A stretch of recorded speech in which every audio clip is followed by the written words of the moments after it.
बिस्मिल्लाहिर्रहमानिर्रहीम, अस्सलाम वालेकुम। Welcome back to our channel Inspirant. My name is Bashir Zarif और आज की इस वीडियो के अंदर हम क्लास 10 मैथमेटिक्स के पास्ट पेपर जो कि 2023 में फेडरल बोर्ड की तरफ से हेल्ड किया गया था उसको डिस्कस करने जा रहे हैं। तो अगर हम इस पेपर की बात करें तो एसएलओ बेस्ड पेपर बना था, ठीक है। तो अगर हम 2024 के पेपर की बात करें तो वो भी एसएलओ बेस्ड पेपर आ रहा है, ठीक है। तो हम 2023 का पेपर कवर करेंगे जिसकी रिस्पेक्ट से आप जितने भी आगे पेपर आ रहे हैं 2024 के जो है वो सप्ली के एग्जाम, एनुअल एग्जाम और 2025 के एग्जाम, उसको आप इजीली देख सकते हो कि एसएलओ बेस्ड पेपर क्या होता है। तो वीडियो को स्टार्ट करते हैं। तो वीडियो को स्टार्ट करने से पहले आपसे छोटी सी रिक्वेस्ट ये है कि अगर आपने हमारे चैनल को सब्सक्राइब नहीं किया सब्सक्राइब कर दें और साथ बेल आइकन को प्रेस कर दें। और जो बच्चे हमसे ऑनलाइन ट्यूशन जाते हैं 1 मंथ का या टेम्परेरी या परमानेंट, वो हमसे रब्ता कर सकते हैं, ठीक है, ताकि लेटेस्ट वीडियो आप तक पहुंच सके। उसके अलावा अगर आप हमसे जुड़े रहेंगे तो हम क्लास 10 मैथमेटिक्स की कंप्लीट तैयारी कराएंगे, ठीक है। उसके बाद जो नेक्स्ट पेपर आएगा उसकी कंप्लीट तैयारी कराएंगे। तो आप लोगों ने लाजमी हमारे को चैनल को सब्सक्राइब करना है ताकि आपके पेपर अच्छे से कवर हो सके। तो स्टार्ट करते हैं और आ जाते हैं स्क्रीन की तरफ, ठीक है। तो बेसिकली जो पेपर आपको स्क्रीन पे पीडीएफ नजर आ रही है ये 2023 के पेपर की है। तो अगर हम बात करें 2023 का पेपर था उसकी पिक बहुत ज़्यादा ब्लर थी। तो अगर उसको सॉल्व करें तो हमारे पास स्पेस भी नहीं थी क्योंकि वो पिक्चर थी तो उसमें पेपर को सॉल्व नहीं कर सकते थे। अगर हम सॉल्व भी कर लेते तो आपको समझ ना आती, ठीक है। तो वीडियो की क्वालिटी बेहतर करने के लिए ताकि आप लोग इसको इजीली समझ सकें हमने इसको वर्ड के अंदर पहले पूरे पेपर को टाइप किया, फिर इसको पीडीएफ में कन्वर्ट किया और इसके अंदर स्पेसिंग छोड़ दिए ताकि हर क्वेश्चन के बाद हम एक क्वेश्चन को कवर कर सकें। तो इतनी मेहनत के लिए आपने एक लाइक एक कमेंट लाजमी कर लेना और चैनल को लाजमी सब्सक्राइब करना है क्योंकि हम जितने भी पेपर आएंगे उनकी आपको डे बाय डे प्रिपरेशन कराएंगे। अगर आपने हमारे चैनल के साथ जुड़े रहेंगे तो इंशाल्लाह आप अच्छे से अच्छे मार्क्स को सिक्योर कर सकेंगे, ठीक है। तो अगर हम स्क्रीन में देखें तो हमारे पास सेक्शन बी की तरफ आ जाएं। जो सेक्शन ए है उसको हम स्क्रीन रिकॉर्डिंग के अंदर कवर कर देंगे, ठीक है। तो इसके अंदर लिखा हुआ कि अटेम्प्ट एनी 9 पार्ट। तो हमने इस क्वेश्चन में से कोई से भी 9 पार्ट को अटेम्प्ट करना है और all part carry equal marks. तो हर पार्ट के इक्वल मार्क्स थे। तो हमने सारे के सारे क्वेश्चन को टाइप कर दिया, ठीक है। तो अगर हम क्वेश्चन नंबर 1 की बात करें जिसको मैं थोड़ा जूम कर लेता हूं ताकि आपको इजीली समझ आ सके। आप क्वेश्चन नंबर 1 में लिखा हो कि for the given quadratic equation. अब मेरे पास एक क्वाड्रेटिक इक्वेशन गिवन है, ठीक है। तो मेरे पास क्वाड्रेटिक इक्वेशन क्या है, पहले क्वाड्रेटिक इक्वेशन के क्वेश्चन को लिख लेते हैं। तो मेरे पास का क्वेश्चन आ रहा है 3x² -1 is equal to 4x + 4, ठीक है। अब पहले पार्ट में इसको लिखा हुआ है कि इसको कन्वर्ट कीजिए स्टैंडर्ड फॉर्म में, ठीक है। तो सबसे पहले पार्ट में हम स्टैंडर्ड फॉर्म में कन्वर्ट कर लेते हैं। तो इसको इसे मल्टीप्लाई करूंगा तो आ जाएगा 3x² -3 is equal to 4x + 4। अब सब वैल्यू को एक साइड लेके आ जाऊंगा तो 3x² -4x -3 -4। So 3x² -4x -7 is the standard form. तो बेसिकली ये इसकी स्टैंडर्ड फॉर्म बन गई है। तो हमने क्वेश्चन नंबर 1 का पहला पार्ट कवर कर लिया। उसके बाद हम सेकंड पार्ट को देखेंगे तो लिखा कि find the value of A and B. तो अगर हम देखें तो x² की वैल्यू होती है a की और x वाली वैल्यू होती है b की और कांस्टेंट की वैल्यू होती है c की। तो हमने इनकी वैल्यू भी कैलकुलेट कर ली है। और उसके बाद लास्ट पार्ट में लिखा हुआ है कि इसको सॉल्व कीजिए यूजिंग क्वाड्रेटिक इक्वेशन। तो अब इसको क्वाड्रेटिक इक्वेशन के रिस्पेक्ट से सॉल्व कर लेते हैं। तो सबसे पहले मैं क्वाड्रेटिक फॉर्मूला लगा लूंगा कि x is equal to -b plus minus b² -4ac divided by 2a। अब इसके अंदर वैल्यू को इंप्लीमेंट कर देता हूं। जब वैल्यू को इंप्लीमेंट करूंगा तो -b + 4 हो जाएगा प्लस माइनस -4 का स्क्वायर 16 -4 a की वैल्यू 3 और c की -7 डिवाइडेड बाय 2 3 6 ये आ जाएगा। फिर अगर इसको फर्दर सॉल्व करें तो क्या आ जाएगा 4 ± √16, ठीक है। तो अगर हम बात करें तो 4 3 का कितना होता है 12। तो 12 7 का कितना होता है आई थिंक सो 84। चेक कर लेते हैं 12 7 7 2 14 1 कैरी तो 84 आ जाएगा। तो ये आ जाएगा प्लस 84 डिवाइडेड बाय 6, ठीक है। तो यहाँ तक आप लोगों को समझ आ गई होगी। फिर x is equal to 4 ± 100 divided by 6, ठीक है। तो हमें पता है कि 100 का अंडर रूट कितना होता है 10 आ गया। फिर एक बार इसको प्लस में लिख लेंगे और एक बार लिख लेंगे इसको माइनस के अंदर, ठीक है। अब एसएलओ बेस्ड क्वेश्चन इस तरह कहेंगे क्योंकि क्वेश्चन आपकी बुक में से नहीं है। तो ये आ जाएगा 14 डिवाइडेड बाय 6 और यहाँ पे -6 डिवाइडेड बाय 6। तो यहाँ पे आंसर आ जाएगा 7 डिवाइडेड बाय 3 और यहाँ पे आंसर आ जाएगा -1, ठीक है। तो बेसिकली x के 2 वैल्यू आ गए, ठीक है। उसके बाद हम इस क्वेश्चन को सॉल्व करने के बाद आप लोग इसका बेशक स्क्रीनशॉट ले लें। इसके बाद हम मूव करते हैं इसके नेक्स्ट पार्ट की तरफ। इसके नेक्स्ट पार्ट में लिखा हुआ है कि सॉल्व 4.4 की power x + 4 divided by x is equal to 10। तो बेसिकली एक्सरसाइज 1.3 का क्वेश्चन है। तो इसको भी हम सॉल्व कर लेते हैं। तो मेरे पास लिखा हुआ कि 4 की power x plus 4 divided by 4 की power x is equal to 10। तो अब जब इस तरह का क्वेश्चन आ जाता है तो इस क्वेश्चन में क्या करते हैं कि हम इसको क्वाड्रेटिक फॉर्म में कन्वर्ट करने की कोशिश करते हैं। ठीक है, तो देखा जाए 4x दोनों में सेम है तो मैं लेट कर लूंगा कि y इज इक्वल टू 4 की पावर x। ठीक है, जब y इज इक्वल टू 4 की पावर x लेट कर लिया तो इस इक्वेशन के अंदर पुट कर लूंगा तो ये हो जाएगी 4 into y plus 4 divide by y is equal to 10। जब यहाँ तक कर लिया तो यहाँ पे हम ले लेते हैं एलसीएम। जब एलसीएम ले लेंगे तो उसके नीचे क्या है 1, तो यहाँ पे आ जाएगा 4 वाई का square plus 4 is equal to 10। ठीक है, तो अगर हम फर्दर करें तो 4 वाई स्क्वायर प्लस 4। ठीक है, अब ये वाई इधर मल्टीप्लाई हो जाके डिवाइडर हो जाके मल्टीप्लाई हो जाएगा तो ये आ जाएगा फिर 4 y square minus 10 y plus 4। ठीक है, फिर इसके बाद में इस पे आ रहा है कि 4 y square minus 10 y plus 4। ठीक है, तो अब इसमें मैं क्वाड्रेटिक फार्मूला लगा लूंगा। ठीक है, अब मैंने आपको पहले बताया था कि क्वाड्रेटिक फार्मूले को हम कैलकुलेटर से भी लगा सकते हैं। तो अगर आप लोगों ने इस वीडियो के अंदर 10 से ज़्यादा कमेंट आए तो इंशाल्लाह मैं आपको नेक्स्ट शॉर्ट के अंदर एक बताऊंगा कि क्वाड्रेटिक फार्मूला कैसे लगाते हैं। दो रिजल्ट आए, एक आया 1/2 और दूसरा आ गया 2। फिर यहाँ पे आ जाते हैं कि हमारे पास तो क्वेश्चन x की फॉर्म में था तो आंसर भी किस फॉर्म में आना चाहिए, x की फॉर्म में। तो y की वैल्यू पुट कर लेंगे कि y की वैल्यू कितनी थी 4 की power x is equal to 1 divided by 2 और यहाँ पे भी 4 की power x is equal to 2। ठीक है, फिर अगर हम फर्दर करें तो 2 की पावर 2x हम लिख सकते हैं और इस 2 को ऊपर लिखेंगे 2 की पावर -1। फिर इसको करें तो 4 की पावर x 2 की power 2x is equal to 2 की पावर 1। बेसिस सेम है तो कट जाती हैं, तो इसकी बेस और इसकी बेस सेम है कट जाएंगी तो 2x इज इक्वल टू -1 और यहाँ पे दोनों कैंसिल हो जाएंगी तो 2x इज इक्वल टू 1। ठीक है, फिर यहाँ से रिजल्ट आ रहा है x इज इक्वल टू -1/2 और वहाँ से 1/2। ठीक है, तो बेसिकली ये था क्वेश्चन नंबर 2। उसके बाद हम मूव करते हैं क्वेश्चन नंबर 3 की तरफ, तो इसको हम रेस कर लेते हैं। ठीक है, तो क्वेश्चन नंबर 3 की तरफ मूव किया जाए तो हमारे पास लिखा हुआ कि इफ अल्फा बेटा और अ रूट ऑफ इक्वेशन, हमारे पास alpha beta root of equation है। ठीक है, तो सबसे पहले मैं इक्वेशन को लिख लेता हूँ कि मेरे पास इक्वेशन क्या आ रही है। तो मेरे पास इक्वेशन आ रही है 3x का स्क्वायर माइनस 4x प्लस 6। ठीक है, तो अगर मैं यहाँ से a की वैल्यू की बात करूँ तो मेरे पास आ जाएगी 3, b की वैल्यू की बात करूँ तो -4 एंड c की वैल्यू की बात करूँ तो 6 आ जाएगी। ठीक है, तो अब मैंने इसके अंदर फाइंड क्या करना है, मैंने alpha plus beta, alpha beta और 1/अल्फा स्क्वायर प्लस 1/बीटा स्क्वायर इसको फाइंड करना है। तो सबसे पहले मैं ए पार्ट को फाइंड कर लेता हूँ जो कि है अल्फा प्लस बीटा। तो अल्फा प्लस बीटा की मैं इस क्वेश्चन से वैल्यू निकाल लेता हूँ। तो अगर हम बात करें हमारे पास अल्फा प्लस बीटा जो कि सम के इक्वल होता है जिसका फॉर्मूला होता है -b/a, तो वो हो जाएगा -4 डिवाइडेड बाई 3 जिससे हमारे पास अल्फा प्लस बीटा का रिजल्ट आ जाएगा 4 डिवाइडेड बाई 3। उसके बाद हम प्रोडक्ट फाइंड कर लेते हैं। प्रोडक्ट क्या होता है अल्फा डॉट बीटा जो कि होता है c/a। हमारे पास c कितना है 6 और a कितना है 3, तो ये कितना आ जाएगा 2। तो अल्फा डॉट बीटा कितना आ गया 2। उसके बाद हम क्वेश्चन पे आ जाते हैं। तो क्वेश्चन के हम पहले पार्ट की बात करें जिसके अंदर हमने अल्फा प्लस बीटा फाइंड करना है। ठीक है, और दूसरे पार्ट के अंदर हमने अल्फा बीटा फाइंड करना है और तीसरे पार्ट के अंदर हमने 1/अल्फा स्क्वायर 1/बीटा स्क्वायर ये फाइंड करना है। तो अगर हम बात करें तो मेरे पास अल्फा प्लस बीटा आ गया जिसका रिजल्ट आया 4 डिवाइडेड बाई 3, अल्फा बीटा का रिजल्ट आया 2 और इसको हम फर्दर सॉल्व कर सकते हैं क्योंकि इसके अंदर डायरेक्टली वैल्यू पुट नहीं कर सकते क्योंकि हमें वैल्यू पता है अल्फा प्लस बीटा की और अल्फा बीटा की, और यहाँ पे हमारे पास आ रहा है 1/अल्फा स्क्वायर और यहाँ पे 1/बीटा स्क्वायर। तो यहाँ पे हम ले लेंगे एलसीएम। तो जब एलसीएम ले लेंगे तो एलसीएम में अगर डिफरेंट एलिमेंट हो तो क्रॉस मल्टीप्लाई इधर और ये इधर, तो यहाँ पे आ जाएगा बीटा का स्क्वायर और यहाँ पे आ जाएगा अल्फा का स्क्वायर। तो जब भी आपके पास क्वेश्चन आ जाए अल्फा का स्क्वायर बीटा का स्क्वायर तो आपने आंखें बंद रखें 2 अल्फा बीटा ऐड भी करना है और 2 अल्फा बीटा को सब्ट्रैक्ट भी करना है ताकि फार्मूला सेटिस्फाई हो सके। ठीक है, जब फर्दर करूंगा तो मैं आपको बताऊंगा क्यों किया है। ठीक है, यहाँ पे सॉरी प्रोडक्ट आता है मैंने यहाँ पे प्लस डाल दिया तो यहाँ पे आ जाएगा अल्फा बीटा का स्क्वायर।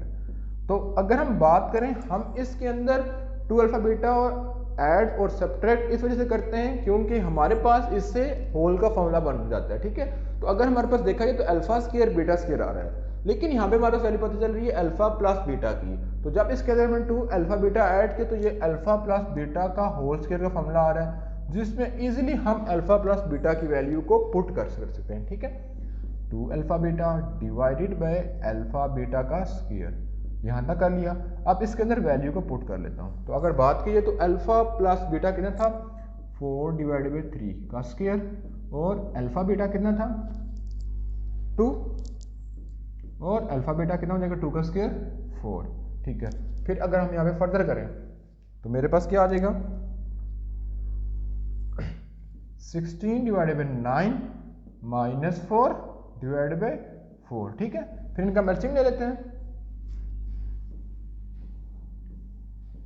तो जाके मल्टीप्लाई आ जाएगा 36 मल्टीप्लाई 4, जिससे हमारे पास रिजल्ट कितना आ जाएगा, ये इसका रिजल्ट आ जाएगा। तो बेसिकली ये था क्वेश्चन नंबर 3, तो इसको आप फर्दर सिंप्लीफाई कर लेना, ठीक है। उसके बाद हम मूव करते हैं नेक्स्ट पार्ट की तरफ। तो अगर कोई जो है वो कहीं से गलत हो जाए तो आपने कमेंट सेक्शन में मेंशन कर देना है, तो मैं आपको कमेंट को पिन कर दूंगा ताकि सब बच्चों को वो चीज़ पता चल सके, ठीक है। तो इसको मैं रेस कर लेता हूँ। उसके बाद हम मूव करते हैं क्वेश्चन नंबर 4 की तरफ। की बात करें तो मेरे पास लिखा है कि 1 + 2 ओमेगा प्लस 1 + 2 ओमेगा का square is 1 - omega 1 - omega square equal to 6। तो बेसिकली यहाँ पे दो प्रॉपर्टी यूज हो रही हैं। कौन कौन सी?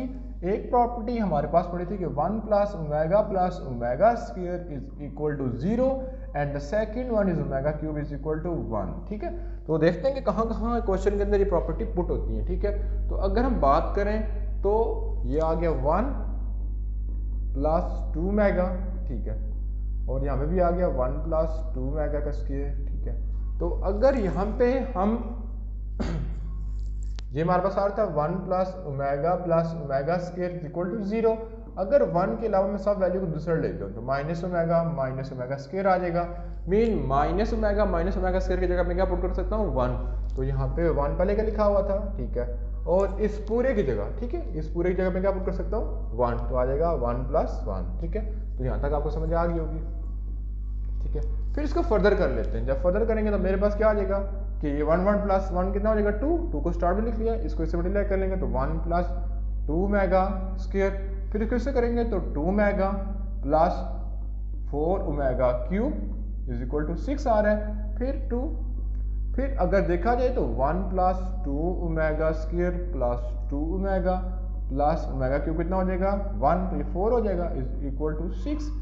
फिर अगर हम फर्दर करें तो मुझे पता है 1 की वैल्यू कितनी आती है -ओमेगा का स्क्वायर, तो यहाँ पुट करूँगा -ओमेगा का square plus 2 omega square plus 2 omega plus 4 equal to 6। तो यहाँ पे अगर देखा जाए तो ओमेगा स्क्वायर -ओमेगा स्क्वायर कितना बचेगा, यहाँ पे बचेगा ओमेगा स्क्वायर, और इन दोनों को माइनस करेंगे तो ओमेगा प्लस 4 इक्वल टू 6, ये आ गया। फिर अगर हम फर्दर करें, ठीक है, तो यहाँ से अगर मैं वैल्यू निकालूँ ओमेगा प्लस ओमेगा स्क्वायर और 1 को दूसरा ले जाऊँगा तो ये -1 आ जाएगा। मीन ओमेगा और ओमेगा स्क्वायर की जगह क्या आ जाएगा -1 प्लस 4 इक्वल टू 6। तो यहाँ पे बचेगा 3 2 का कितना आ जाएगा 6। तो इस तरह लेफ्ट हैंड साइड और राइट साइड आपस में इक्वल आ सकती हैं। इसको आप बेशुमार तरीके से कर सकते हो, ठीक है, कोई और तरीका भी आप इम्प्लीमेंट कर सकते हो, तो ज़रूरी नहीं है कि आप इसी तरीके से करो, ठीक है। उसके बाद हम मूव करते हैं नेक्स्ट क्वेश्चन की तरफ। तो इसको मैं रेज कर लेता हूँ और क्वेश्चन नंबर 5 की तरफ आ जाए, जिसके अंदर लिखा है कि if A ratio B is proportion C ratio D then prove that. तो हमने इसको प्रूव करना है, ठीक है। अब इसके अंदर लिखा हुआ कि सॉल्व यूजिंग K मेथड, हमने K मेथड को यूजिंग इसको सॉल्व करना है। अब K मेथड के अंदर हम पढ़ते थे कि A divided by B, C divided by D और E divided by F is equal to K। तो अगर हम यहाँ से वैल्यू निकालते हैं तो A की वैल्यू कितनी आ जाएगी, B के, C की, D के और E की, F के, ठीक है, ये आ गया। फिर हम क्वेश्चन को देख लेते हैं। तो अगर क्वेश्चन के अंदर हम देखें तो हमारे पास क्वेश्चन लिखा होता है कि 5A + C and 5A - C is equal to 5B + D and 5B - D। तो अब हम वैल्यू को कर देते हैं इसके अंदर इम्प्लीमेंट। तो जहाँ जहाँ पे A पड़ा होगा हमें क्या पुट कर देंगे B, और जहाँ जहाँ पे C पड़ा होगा हमें क्या पुट कर देंगे D के। तो यहाँ पे आ जाएगा B के और यहाँ पे आ जाएगा D के, फिर नीचे भी आ जाएगा B के और यहाँ पे आ जाएगा D के, ठीक है। फिर यहाँ पे बात करें तो B + D हैश चीज आ जाएगा और यहाँ पे भी B - D हैश चीज आ जाएगा, ठीक है।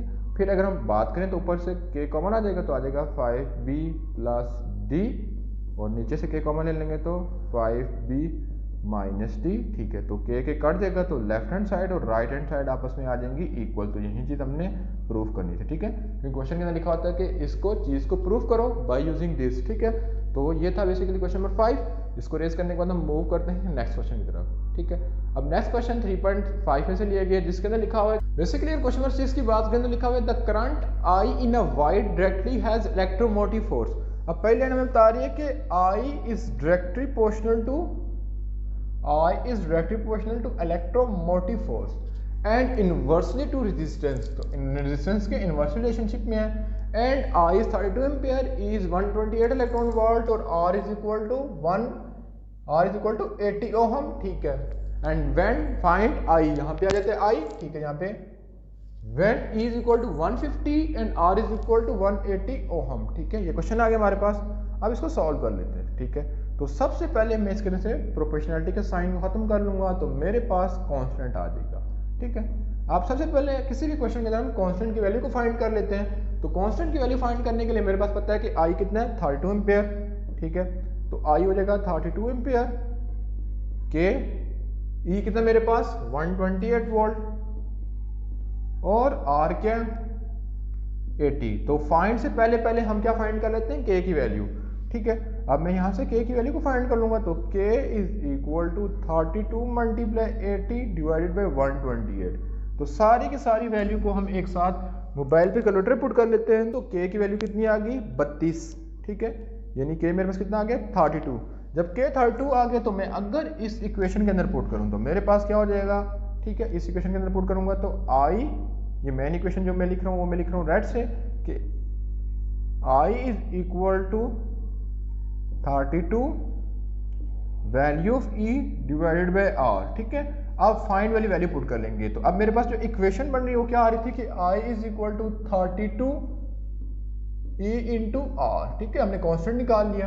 अब हमने फाइंड क्या करना है, हमने फाइंड आई करना है, ठीक है। उसके बाद अगर हम देखें तो हमारे पास क्या क्या चीज गिवन है, मेरे पास ई की वैल्यू गिवन है जो कि मेरे पास कितनी थी 150 और उसके बाद आर की वैल्यू गिवन थी जो कि थी 180, ठीक है। तो हम इसको कैलकुलेटर पुट कर लेते हैं, तो ये 0 और 0 पहले कट जाएगा, ठीक है। बाकी वैल्यू को हम कैलकुलेटर पुट करके देखते हैं कि हमारे पास कितना रिजल्ट आ रहा है, ठीक है। तो अगर हम देखें तो आ रहा था कि 32 मल्टीप्लाई 15 डिवाइडेड बाई 18, तो इससे हमारे पास 26.6 या 80 डिवाइडेड बाई 3, ठीक है। क्या रिजल्ट आ रहा है कि 80 डिवाइडेड बाई 3। और अगर हम बात करें तो आई करंट था, करंट तो यहाँ में क्या लिखा हुआ है एम्पेयर, तो यहाँ पे आ जाएगा ई एम पी एम्पेयर, ठीक है। तो ये बेसिकली इस क्वेश्चन का आंसर हो जाएगा, ठीक है। उसके बाद हम मूव करते हैं इसको रेस करने के बाद नेक्स्ट क्वेश्चन की तरफ। तो इसको हम कर देते हैं रेस।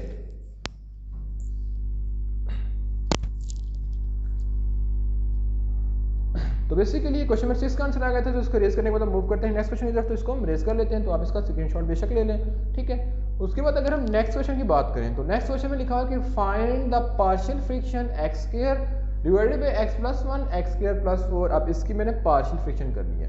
तो सबसे पहले मैं इस क्वेश्चन को लिख लेता हूँ कि क्वेश्चन क्या है कि x square divided by x plus 2 and X square plus 4, ठीक है। तो पार्शियल फ्रिक्शन में आप सबसे पहले हम पार्शियल फ्रिक्शन में देखते हैं कि प्रॉपर है कि इम्प्रॉपर है। तो बेसिकली प्रॉपर इम्प्रॉपर कैसे चेक करते हैं कि अगर डिनोमिनेटर की में x की पावर ग्रेटर है as compare to numerator, then we said it is a proper. तो देखा जाए डिनोमिनेटर में पावर आ रही है डिग्री 3 और ऊपर 2, तो इट्स अ प्रॉपर फ्रैक्शन। और उसके बाद अगर इसको फर्दर करें तो हमारे पास एक है लीनियर के लिए x प्लस 2 आ जाएगी, और दूसरी हमारे पास क्वाड्रेटिक जिसके लिए जाएगा b x plus c divided by x square plus 4। यहाँ तक कर लिया, ठीक है। अब यहाँ तक करने के बाद हम यहाँ दोनों साइड को मल्टीप्लाई कर ले, तो जो इस साइड वैल्यू होती है, जब इस दोनों साइड को हम मल्टीप्लाई करेंगे, multiply both side x plus 2 x square plus 4। So what we will get x square is equal to a x square plus 4 and b x plus c के साथ आ जाएगा x प्लस 2, ठीक है। तो अगर हम देखें तो लीनियर जो भी वैल्यू होती है उसको हम इक्वल टू 0 पुट कर लेते हैं और बाकी को हम कंपैरिजन से फाइंड कर लेते हैं। तो मेरे पास एक लीनियर आ रही थी कि x प्लस 2 इक्वल टू 0, ठीक है। ये मेरे पास मेन इक्वेशन होगी जिसको मैं इक्वेशन नंबर 1 का नाम दे देता हूँ। तो मेरे पास क्या आ रही थी x प्लस 2 इक्वल टू 0, तो x इक्वल टू माइनस 2 आ जाएगा। तो इक्वेशन 1 में पुट कर लूंगा तो माइनस 2 का स्क्वायर इज इक्वल टू, जब यहाँ पे पुट करूंगा तो माइनस 2 का स्क्वायर कितना हो जाएगा माइनस 2 का स्क्वायर प्लस 4, और यहाँ पे जब पुट करूंगा तो पूरे टर्म 0 हो जाएगी, ठीक है। तो ये कितना हो जाएगा 2 का square 4 plus 4 8a is equal to 4। So 4 divided by 8 is equal to 8, so a का वैल्यू आ जाएगा 1 डिवाइडेड बाई 2। तो ए की वैल्यू निकालने के बाद देखेंगे तो कोई लीनियर इक्वेशन नहीं है। जब लीनियर इक्वेशन नहीं है तो हम कोफिशिएंट कंपेयर करते हैं। तो कोफिशिएंट ऑफ कंपेयर करने के लिए सबसे पहले हम इक्वेशन को लिख लेते हैं। इक्वेशन नंबर 1 क्या थी कि x square is equal to a x square plus 4 and b x plus C x plus 2। ठीक है, ये मेरे पास इक्वेशन आ गई थी। अब इसको फर्दर सॉल्व कर लेते हैं। ठीक है, अब इसको फर्दर मल्टीप्लाई करेंगे तो यहाँ पे ये has it is x square, फिर ए एक्स स्क्वायर प्लस 4 है, फिर इसको मल्टीप्लाई करेंगे तो B X square plus 2bx plus सी एक्स प्लस 2c, ये आ जाएगा। फिर सबसे पहले हम इनको तरतीबा लिख लेते हैं कि सबसे पहले हम कोफिशिएंट ऑफ एक्स स्क्वायर, फिर कोफिशिएंट ऑफ एक्स।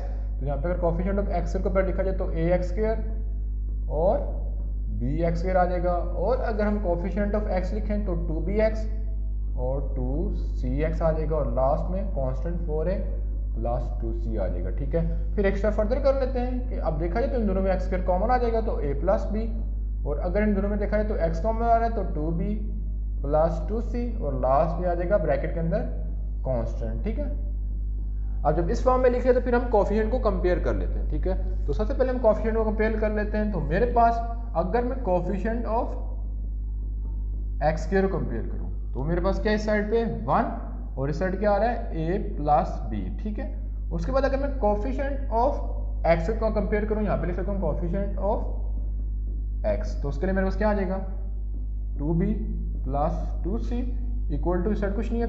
उसके बाद अगर मैं कांस्टेंट कंपेयर करूं वो क्या आ जाएगा 4a प्लस 2c, और यहाँ पे आ जाएगा 0। ठीक है, यहाँ तक करने के बाद हम फर्दर कर लेते हैं। अब फर्दर क्या करेंगे कि जो मेरे पास ये वाली, इसको मैं इक्वेशन नंबर 1, इसको 2, इसको 3 का नाम लेता हूँ। तो मुझे पता है कि इक्वेशन नंबर 1 से b की वैल्यू आ जाएगी, और इक्वेशन नंबर 2 या 3 से c की वैल्यू आ जाएगी। तो मैं निकाल लेता हूँ। तो अगर इक्वेशन नंबर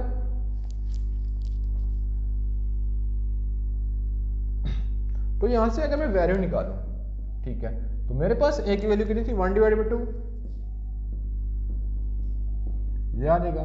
फिर इसको फर्दर करेंगे b is equal to 1 minus 1 divided by 2, जिससे रिजल्ट कितना आ जाएगा 2, 2 माइनस 1 1 आ जाएगा, तो ये भी आ जाएगा 1 डिवाइडेड बाई 2। ठीक है, उसके बाद लास्ट वाली या सेकंड वाली में मैं वैल्यू पुट कर लेता हूँ। मैं सेकंड वाली में पुट कर लेता हूँ। जो सेकंड इक्वेशन क्या थी कि 2b plus 2c equal to 0, दोनों से 2 कॉमन ले लेंगे तो मेरे पास क्या आ जाएगा कि b प्लस c और b plus c equal to 0, so c is equal to minus b, b की वैल्यू कितनी थी माइनस 1 डिवाइडेड बाई 2 आ जाएगा। ठीक है, तो बेसिकली सबकी वैल्यू निकालनी है। जब सबकी वैल्यू निकालनी है तो यहाँ पे मैं पुट कर लूँगा। ठीक है, तो क्वेश्चन को मैं यहाँ पे पुट करके बता दूंगा कि आंसर आ रहा है। ठीक है, तो अगर मैं कम पुट करूँगा, ठीक है, तो मेरे पास क्या आ जाएगा कि x square divided by X plus 2 and X square plus 4 is equal to, A की वैल्यू कितनी आ रही थी 1 डिवाइडेड बाई 2, और बी की कितनी आ रही थी, वो भी आ रही थी 1 डिवाइडेड बाई 2 एक्स, और सी की कितनी आ रही थी वो minus 1 divided by 2 x square plus 4, mean आ जाएगा 1 डिवाइड बाई 2 एक्स प्लस 2, यहाँ से 1 बाई 2 कॉमन आ रहा है तो 1 divide by 2 x square plus 4 and x minus 1। ठीक है, तो बेसिकली ये इस क्वेश्चन का रिजल्ट हो जाएगा। तो बेशक आप इसको राइट डाउन कर सकते हैं। ठीक है, तो बेसिकली क्वेश्चन नंबर 7 था। उसके बाद हम मूव करते हैं क्वेश्चन नंबर 9 की तरफ। तो represented the age of different people find an arithmetic mean of table a is equal to 25। ठीक है, हमारे पास इसकी हमने अरिथमेटिक मीन को कैलकुलेट करना है। तो हम इसकी अरिथमेटिक मीन को कैसे कैलकुलेट करेंगे, तो मैं थोड़ा बहुत मिनिमाइज कर लेता हूँ। ठीक है,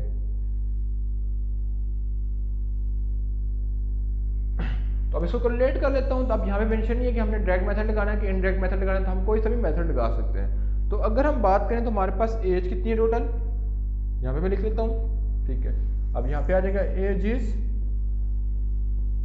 और यहाँ पे आ जाएगी फ्रीक्वेंसी, यहाँ पे आ जाएगा मीन जिसको मैं x का नाम लेता हूँ, और यहाँ पे f और x आ जाएगा जिसको मैं मल्टीप्लाई कर लूंगा। ठीक है, तो सबसे पहले मैं लिख लेता हूँ एजेस कहाँ से कहाँ तक है, 1 से लेकर 10 तक। ठीक है, फिर 11 से लेके 20 तक, फिर 21 से लेके 30 तक, फिर 31 से लेके 40 तक, फिर लास्ट में टोटल लिखी हुई है। टोटल कितनी आ रही है टोटल, ठीक है। उसके बाद अगर मैं बात करूँ, यहाँ पे मैं टोटल लिख लेता हूँ।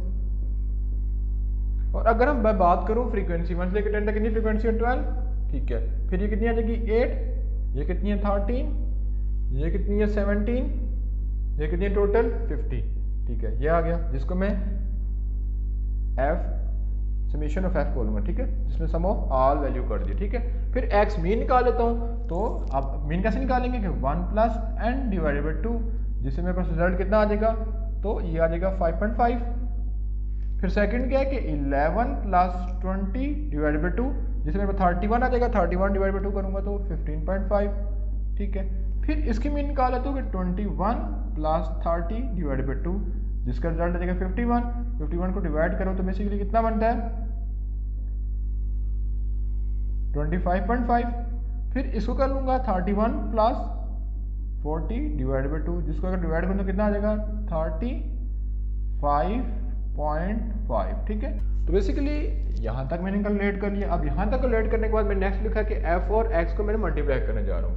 तो मैं यहाँ पे लिखूँगा 12 मल्टीप्लाई 5.5, ठीक है। फिर यहाँ पे 8 मल्टीप्लाई 15.5, और यहाँ पे 13 मल्टीप्लाई 25.5, और यहाँ पे 17 मल्टीप्लाई 35.5, ठीक है। अब इसका रिजल्ट देख लेता हूँ। तो रिजल्ट को मैं सबको सम कर लेता हूँ। तो जब इन सबको सम करूँगा तो मेरे पास क्या रिजल्ट आ रहा है, ठीक है। कैलकुलेटर के अंदर मैंने पुट करने के बाद मैंने निकाला तो 12 को जब 5.5 से मल्टीप्लाई करूँ तो 66 आ रहा है। तो यहाँ पे 66, और जब मैंने 8 को 15.5 से मल्टीप्लाई किया तो मेरे पास आ रहा है 124, और जब मैंने मल्टीप्लाई किया 13 को 25.5 से तो मेरे पास आ रहा है 331.5, और जब मैंने इन दो को मल्टीप्लाई किया तो मेरे पास कितना रिजल्ट आ रहा है 603.5। अब इन सबको मैं ऐड कर लूंगा। तो जब सबको मैं ऐड करूंगा summation of f of x, जब सबको मैंने ऐड किया तो मेरे पास रिजल्ट कितना आ रहा था, मेरे पास कैलकुलेटर पे फिर करके देख लेते हैं कि कितना रिजल्ट आता है। तो आई थिंक सो 1220। जब इन सबको मैंने ऐड किया तो मेरे पास कितना आ रहा है 1225, ठीक है। ये आ गया। फिर हम अर्थमेटिक मीन कैलकुलेट करें। तो यहाँ पे मेंशन नहीं था कौन सा मेथड लगा रहे हैं, तो हम डायरेक्ट मेथड लगा रहे थे, जिसके अंदर अर्थमेटिक मीन का फॉर्मूला होता है कि summation of f of x divided by summation of f। तो 1225 डिवाइडेड बाय हम कर देंगे 50, जिससे हमारे पास रिजल्ट आ जाएगा 22.5, ठीक है। तो बेसिकली ये क्वेश्चन हो गया था क्वेश्चन नंबर 8। उसके बाद आप लोगों ने इसको इनडायरेक्ट मेथड से करके मुझे बताना है कि आपको कैसे होगा, ठीक है, क्योंकि मेरे पास टाइम की शॉर्टेज थी, इस वजह से मैं इसको जल्दी जल्दी किया, ठीक है। उसके बाद हम मूव करते हैं नेक्स्ट क्वेश्चन की तरफ से। इसको मैं कर देता हूँ रेस, ठीक है। फिर अगर हम नेक्स्ट क्वेश्चन की फाइंड करें तो find the length of chord. तो यहाँ पे मेरे पास डायग्राम नहीं पड़ी, तो डायग्राम मैं यहाँ पे निकाल लेता हूँ, मोबाइल पे देख लेता हूँ और देखता हूँ कि डायग्राम किस तरह की पेपर के अंदर, ठीक है। क्योंकि जब मैं डायग्राम बना रहा था मुझे याद नहीं रही, तो मैंने यहाँ पे डायग्राम को इम्प्लीमेंट नहीं किया, ठीक है। अब मेरे पास डायग्राम क्या थी कि डायग्राम में मेरे पास दो सर्कल थे, एक सर्कल यू है, दूसरा सर्कल यू है, ठीक है। फिर अगर हम फर्दर बात करें, ठीक है, फिर ये ओ इसका मिड पॉइंट था, ठीक है, और ये ट्राइंगल था, ये इसका आ गया रेडियस, ठीक है। फिर ये क्या पॉइंट था, ठीक है, और यहाँ से लाइन यूं जा रही थी, ठीक है, और यहाँ से एक लाइन यूं जा रही है, ठीक है। तो इस तरह कुछ क्वेश्चन था, इसको आप लेबल कर लेते हैं, ठीक है। अगर हम बात करें तो क्या क्या एलिमेंट इसमें यूज हो रहे थे, तो मेरे पास ये था S, ये था B, ये था X, ये था O, जिसकी वैल्यू 2.5,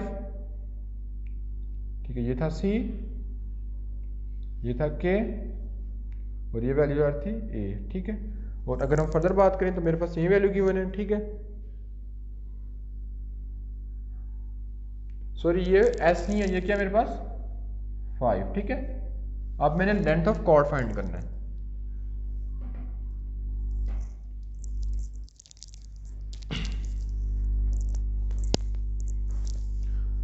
तो बेसिकली ये थी वैल्यू डायग्राम बनी हुई थी। तो अब इसकी रिस्पेक्ट से मैंने लेंथ ऑफ कॉर्ड फाइंड करनी है। तो एक तो तरीका होता है कि लेंथ ऑफ कॉर्ड फाइंड करने का कि हम इसको मैनुअल तरीके से कर लें, ठीक है, और एक डायरेक्ट मेथड होता है। तो दोनों को दोनों आपको बता देता हूँ, ठीक है, क्या याद रखेंगे आप लोग। तो अगर हम बात करें तो मेरे पास फर्स्ट फॉर्मूला क्या होता है कि लेंथ ऑफ कॉर्ड फाइंड करने का L is equal to 2 time under root d square, sorry वापस लिख के बताता हूँ, फॉर्मूला क्या होता है कि L is equal to 2 multiply under root r square minus d square, ठीक है। तो अगर हम देखें इसके अंदर क्या क्या वैल्यू आ रही है, तो मेरे पास अगर इस क्वेश्चन के अंदर से हम बात करें रेडियस की, so how much is the radius, radius is a 5, ये बेसिकली इसका क्या आ रहा है रेडियस, ठीक है, r is equal to 5, r कितना मेरे पास 5, जिसका रिजल्ट आ जाएगा 25, और अगर d डिस्टेंस की बात करें तो कितना है 2.5, ठीक है। फिर इसको फर्दर कर लेते हैं, तो अगर हम कैलकुलेटर पुट करें 2.5 को देखते हैं कितना आता है 25, 5 का स्क्वायर 25 आ गया था, और इसको भी कर लेते हैं। तो मेरे पास आ रहा है 2.5 का square which is equal to 6.25, तो 2 मल्टीप्लाई 25 माइनस 6.25, तो 25 में से 6.5 को माइनस कर देते हैं, 25 माइनस आंसर 25 माइनस 6.25 करेंगे तो मेरे पास आ जाएगा 18.75।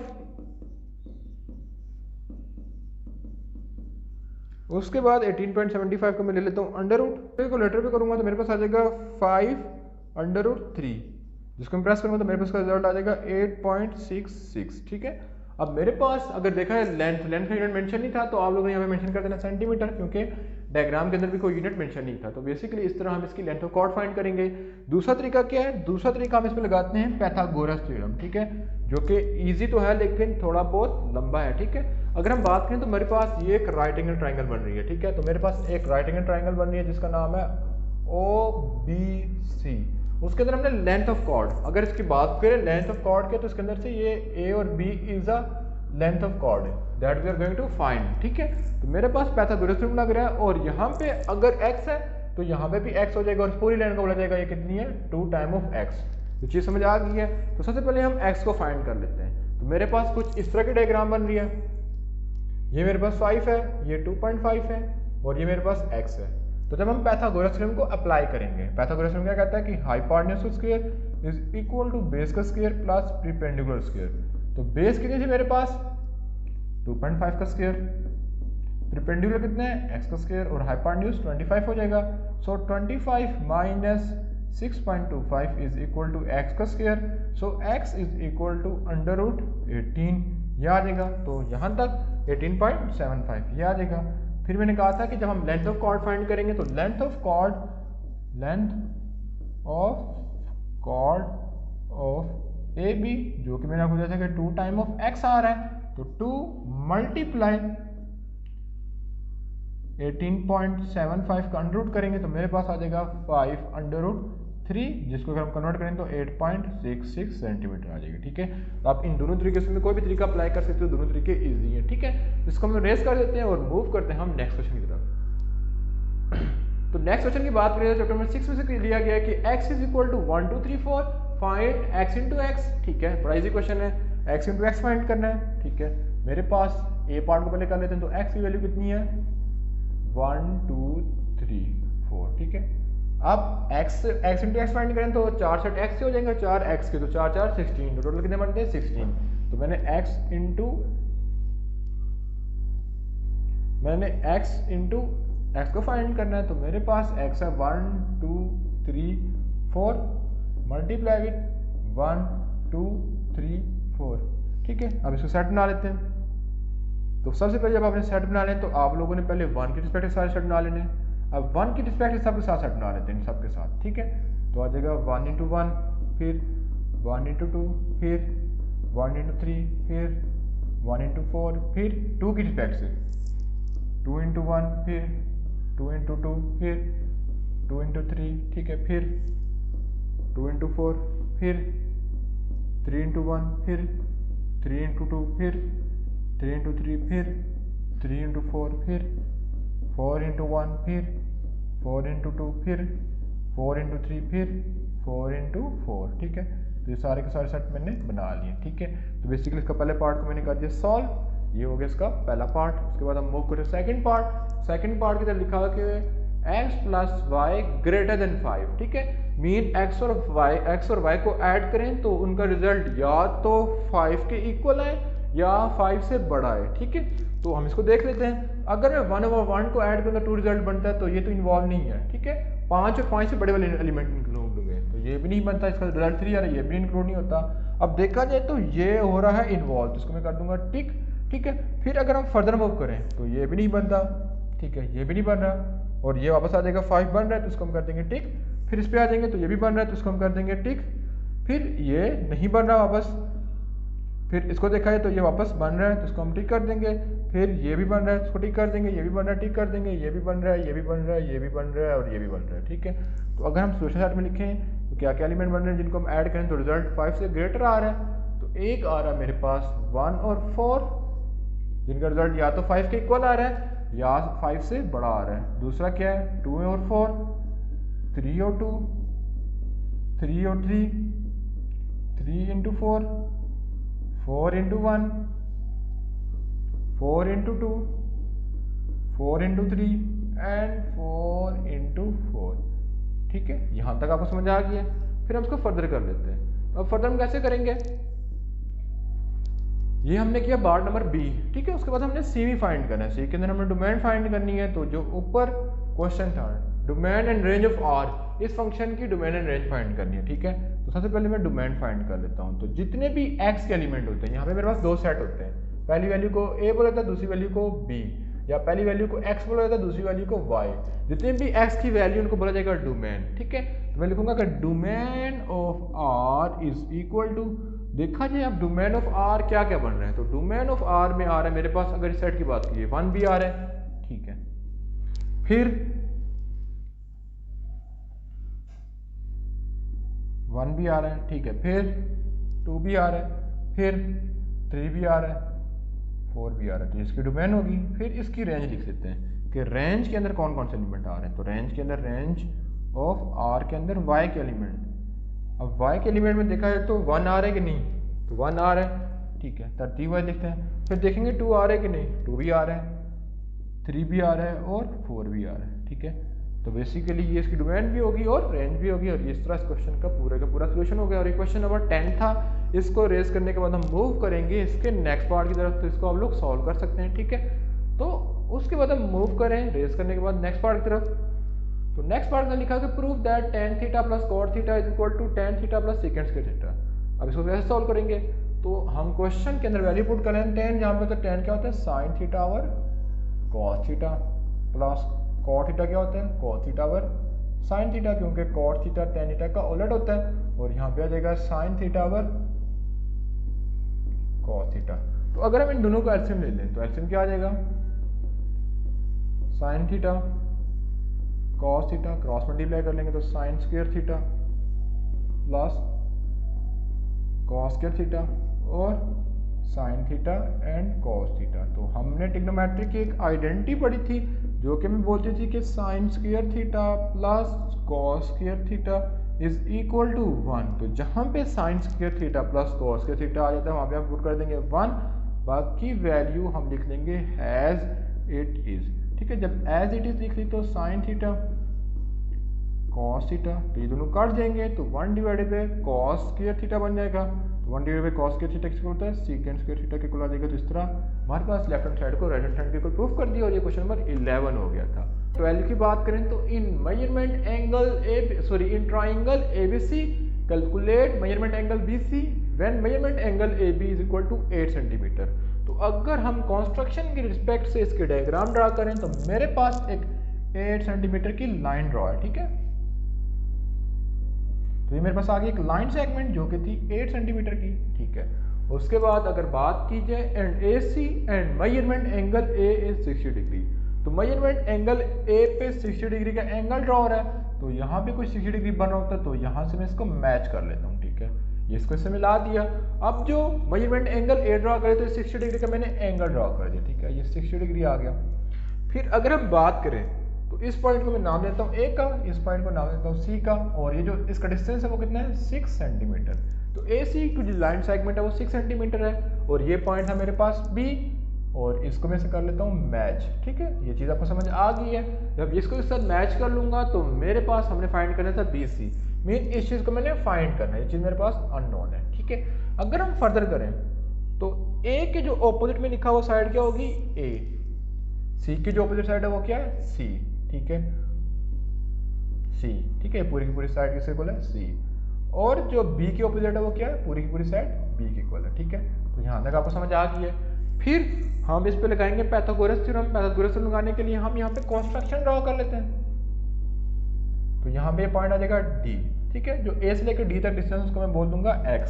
तो चीज़ आपको समझ आ गई है। ठीक है, अब मेरे पास X अननोन है। अगर X पता होता तो मैं सारा का सारा क्वेश्चन सॉल्व कर लेता। सबसे पहले हम X को सॉल्व कर लेते हैं। तो मेरे पास एक राइट एंगल ट्राइंगल ड्रॉ हो रही है। अब राइट एंगल ट्राइंगल में ये A है, ये C है, ये D है। ये मेरे पास कितना था, 60 डिग्री। इसको मैंने फाइंड करना है। ये 6 सेंटीमीटर है। ठीक है, और इसकी लेंथ मुझे नहीं पता। ठीक है, तो यहाँ तक आपको समझ आ गई है। CD की लेंथ मुझे नहीं पता। ठीक है, अब इसको फर्दर कैसे करेंगे। अब मुझे क्या फाइंड करना है, X किस में आता है, परपेंडिकुलर के अंदर। और दूसरी चीज़ क्या गिवन है, हाइपोटेन्यूज। सॉरी, X क्या है, बेस, और दूसरी क्या चीज़ गिवन है, हाइपोटेन्यूज। तो हमने वो फॉर्मूला यूज करना है जिसके अंदर hypotenuse as well as base आ रही हो। तो वो फॉर्मूला होता है कॉस का। तो cos theta is equal to base over hypotenuse. Has we know the angle कितना है मेरे पास, 60 डिग्री। B कितना है मेरे पास, बेस X और हाइपोटेन्यूज 6 सेंटीमीटर। तो cos 60 degree 1/2 multiply 6 is equal to X, जिससे X का रिजल्ट आ जाएगा 3 सेंटीमीटर।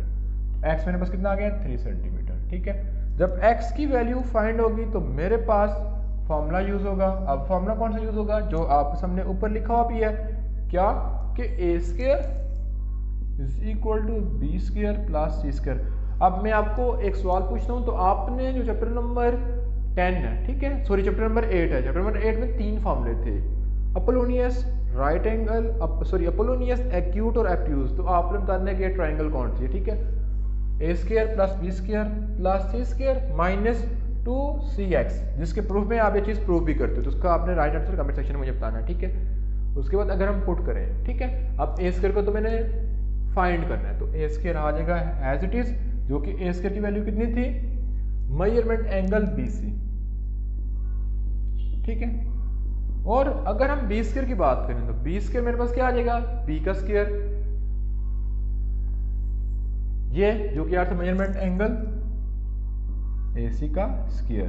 ठीक है, और C की वैल्यू की बात करें, C क्या बन रहा है, मेजरमेंट एंगल A से लेके B तक उसका स्क्वायर -2। अब C कितना है, C हमारे पास आता है मेजरमेंट एंगल AB और X के मेजरमेंट एंगल AD। तो यहां तक आपको समझ आ गया। ठीक है, तो हम फर्दर वैल्यू भी पुट कर सकते हैं ऊपर वाले में। ठीक है, तो अगर हम देखें B की कितनी वैल्यू है, तो B की वैल्यू आ रही है 6 सेंटीमीटर। तो यहाँ पे आ जाएगा 6 का स्क्वायर। C की वैल्यू की बात करें तो C की वैल्यू मेरे पास कितनी आती है, 8 का स्क्वायर 2, और AB की वैल्यू फिर थी 8, और AD की थी X, जो कि हमने निकाली है, जो कि आ रही है 3 सेंटीमीटर। ठीक है, यहाँ तक करने के बाद अगर 36 प्लस 84 माइनस 8 से 24 48। ठीक है, और यहाँ पे आ रहा था B का स्क्वायर। ठीक है, फिर अगर हम फर्दर करें प्लस 84 माइनस 48 करेंगे तो मेरे पास 72 रिजल्ट आ जाएगा। ठीक है, तो BC कितना आ गया, 72।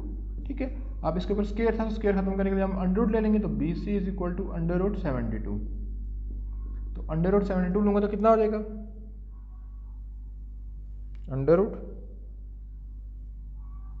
√72।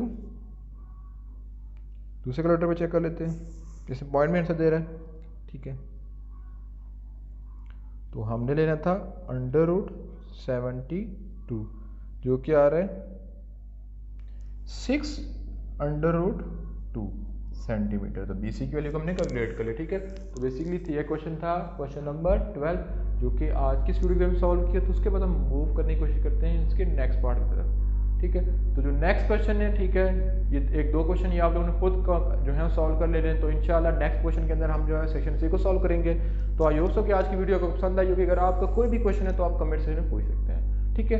तो बेसिकली ये डिटेल वीडियो थी जो कि आप लोगों के साथ शेयर की है। तो इसके रिस्पांस में आप लोगों ने लाजमी कमेंट सेक्शन पे अपनी राय से आगाह करना है। अगर आप लोग आगाह करोगे तो इंशाल्लाह जो आप लोगों ने चैप्टर नंबर 7 तक प्रिपेयर किया है, बाकी जो चैप्टर रह रहे हैं चैप्टर नंबर 8, 9, 10, 11, 12, ठीक है, 13, अब 13 तक जितनी भी फिगर्स आ रही है उन सबको मैं आपको सॉल्व कराऊंगा ताकि आप लोगों के मार्क्स कहीं से भी डिटेक्ट ना हो सकें। तो आप लोगों ने लाजमी मुझे सपोर्ट कर देनी, ठीक है। तो मिलेंगे नेक्स्ट पार्ट के अंदर, तब तक पीस आउट।